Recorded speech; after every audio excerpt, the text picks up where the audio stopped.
when it comes to climate change events, we can predict up to a point, for example the global temperature rising and therefore sea levels rising. We also know that there will be seasonal events such as hurricane season in the Atlantic and wildfires in California, and the severity of these are increasing. But some threats, or the severity of them, cannot be predicted. Hence, businesses must be prepared for the worst case scenario in order to protect their business, assets and people. There is a 60% chance of La Niña conditions emerging from October 2024 to March 2025, according to a new update from the World Meteorological Organization. This usually means colder winters, and it can cause more extreme weather. But in terms of business impacts, we can predict with more certainty how geopolitical tensions over raw materials such as water and lithium may escalate and how this could disrupt operations and supply chains. Peter Wood, our Senior Intelligence Analyst at Sigma 7, discusses how relations between Egypt and Ethiopia could deteriorate in 2025 and the impact this would have.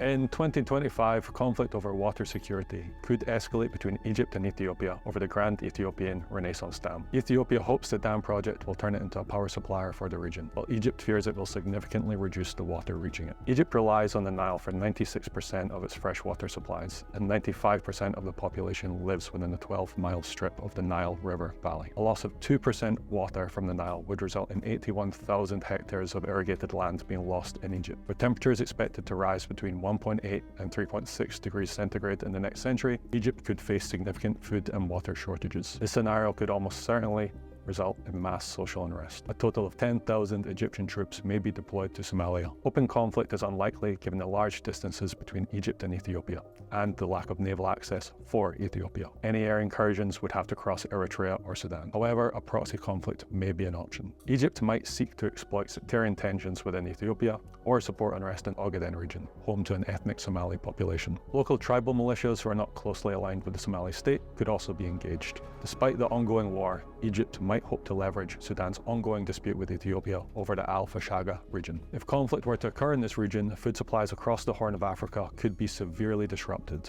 which would be catastrophic for the 36 million people already facing food insecurity. If Somalia participates, groups like Al-Shabaab and Islamic State in the north of the country might attempt to strengthen their positions. Reported links between Al-Shabaab and the Houthis could potentially open a new front for attacks on shipping in the Indian Ocean.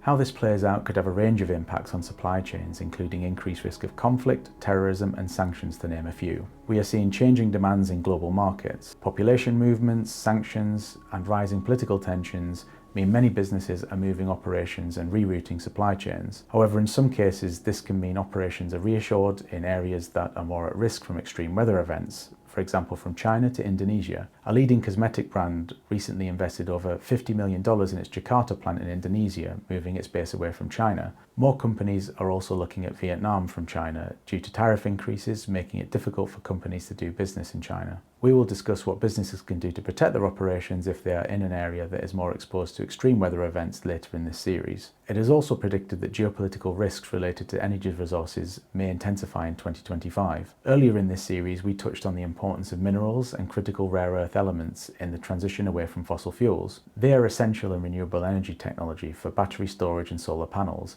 as well as semiconductors, which are vital to the global economy. There is increased geopolitical competition for access to these raw materials, with leading world powers all attempting to secure more control over supply. The Wagner Group, closely aligned with the Russian state, has been deployed across Africa, likely aimed at increasing Russian influence with governments across the continent, which could give it favourable terms of access. Similarly, China's Belt and Road Initiative could arguably give it increased influence over governments in Africa, where there are significant reserves of rare earth elements and favourable terms of access to these raw materials for its businesses. Join us tomorrow for our next episode, where we look at the impact of climate change events on businesses, illustrating the financial, operational and reputational impacts of extreme weather events. If you want to discover more, sign up for our webinar with leading industry experts on the 5th of December, where we'll explore the key natural catastrophes and climate change events of 2024 and what these mean for the evolving risk landscape in 2025. Sign up by clicking the link in this post.